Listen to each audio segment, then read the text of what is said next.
So tell us a little bit more about yourself, Professor. Well, I'm basically a pediatrician, and I've been a pediatrician for 35 years now, and I've been in the NHS for the last 45 years. And I qualified in 1971 as a medical doctor, but now I'm a pediatrician and a professor of pediatrics. And Mr. Aslam, who are you? Tell the viewers where you've come from and what you do. I came from Kashmir in Pakistan in 1960, November the 5th, 1960, in Walsall. And I did work in the factory for first 10 years. And I was double-decker bus driver for 17 and a half years. And I had my own business for 27 years. Basic, ordinary people like yourselves from the community who come together and they form something as magnificent as Midland International Aid Trust. Tell us a little bit more. How did you actually get it organized? Well, we were doing our own thing in 1992. I was doing a lot of stuff in Malawi and South Africa, and Mr. Aslam was working in Bosnia at the time. And one day he came to my office and he said he was looking for some braille machines for some blind people in Bosnia. So I invited him in and we had a chat and had a coffee. And our friendship took root from then and just grew in strength. And hopefully we've been to many, many countries and have had lots of effects on a lot of people's lives. So where did you come into this? What made you even start or even think about the charity? When Bosnian War started, and I went to Croatia, Slovenia, because all the refugees fled to the neighboring countries. And Chief Inspector Leslie, he went and he came back, he spoken to me, and he asked me, shall we try to help those people? I said, yes, why not?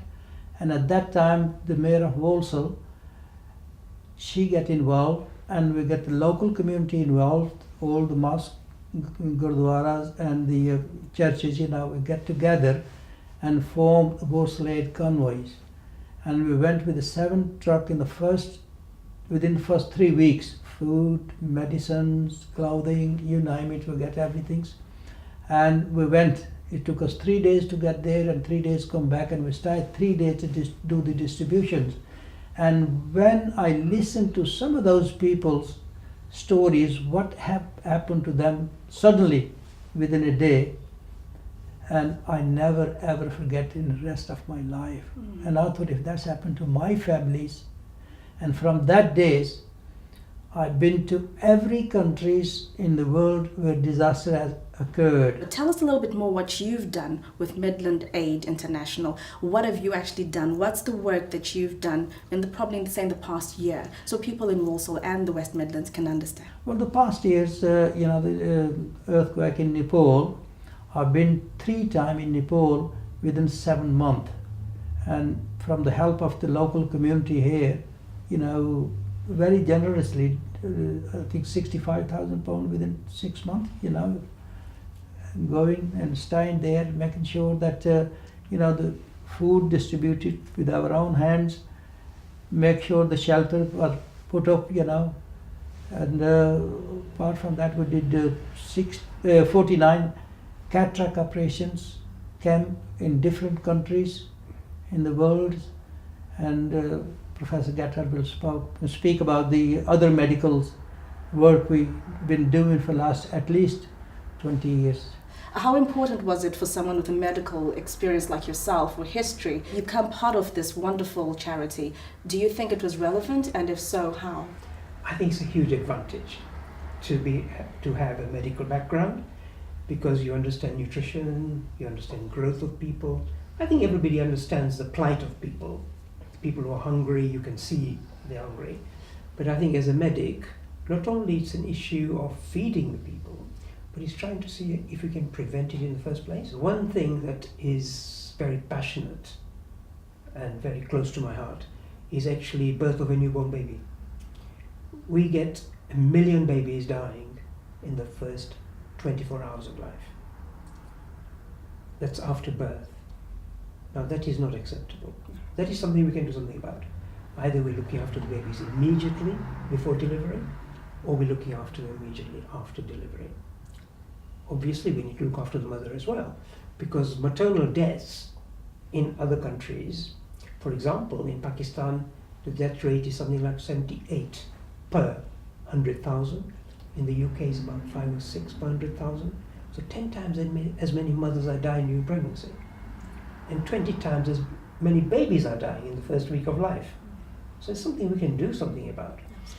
So if we can actually get them to a good start in life, then I think some of the diseases that they get, and if they do get them, they'll be able to deal with them better. It's a startling revelation that you're talking about. Probably people in the medical field might know those statistics already, but Yes. how does that equate to the average person like myself in Warsaw or the West Midlands? Why should I care that someone in Pakistan or Africa or Bosnia is being affected by the mortality rate?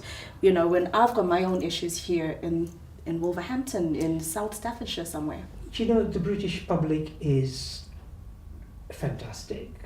I mean, they're very generous, they are very welcoming, they are loyal to people, and they feel passionate about whatever is going on elsewhere as well. Not everybody feels like that in the UK, but a lot of people, wherever there's a disaster, the British public, doesn't matter if you're green, blue, black or whatever, they actually help that cause. So although they might not feel passionately about it, they do support it, and we are a testament to what they do. Because, for example, the huts that we built, of which there were 1,000 huts in Nepal, we got every community helping us. So £40,000 were spent in Nepal just for huts in a country which is largely Buddhist. So there were no Muslims there were no Christians there, and there were Muslims and Christians and Hindus that were helping us there. A lot of people that I suppose the public doesn't know about that actually help us are the medical people that come with us, that travel with us during the holidays to various countries to try and help the plight of the needy. So I mean, although we can take a little bit of the credit, but we can only function if we've got people like them who are behind us to be able to do the things that we do. When you go around the world, what do you see? The people who are living in Europe, particularly in the UK, I think we are very lucky. Telling my children, grandchildren, great-grandchildren, that what I saw myself in the different countries in the world, people are living so poorly, you know, that actually really hurt me. That why? No need for that. If we can help the others, certainly we should do more than what we're doing now at the moment. Because I never ever forget, you know, the poverty I've seen in my life. Or particularly some of the disasters, tsunamis, earthquake in Haiti, earthquake in Kashmir in Pakistan, 2005. I couldn't believe it. I couldn't believe it. It's happened to, it's natural, but sometimes I think, I don't know, God is, has forgotten those people. What happened to those? I just can't believe, honestly. In the short time I've had Yeah. on this earth, I've also seen a lot. And being African originally, there's a lot of help that we have received in Africa and across the world from people like the British, like you're saying. But what I am looking forward to this week is finding out the exceptional work that Midland International Aid Trust is doing from West Midlands. So join us again tomorrow when we look at emergency care and delivery.